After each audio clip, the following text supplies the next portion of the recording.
How to return items on Shein. In today's video, I'm going to show you the easiest way to return items on Shein. If you've ordered something and it doesn't fit or isn't what you expected, don't worry. Returning items on Shein is super simple and I'll guide you step by step, so let's get started.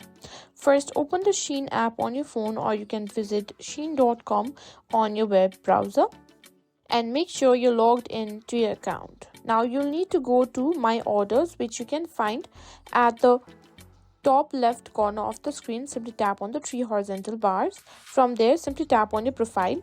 Now here you can see three tabs, that is your profile, My Orders and More Services. In My Orders, simply tap on View All. Here you'll see a list of all the recent purchases. Find the item you want to return and simply click on Return Item. Then you may need to choose the reason for your return. It could be the wrong size, wrong color, or a quality issue. You can also upload pictures if needed, then click Submit.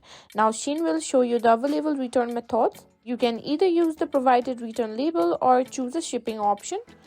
And that's it. That's how easy it is to return items on Shein.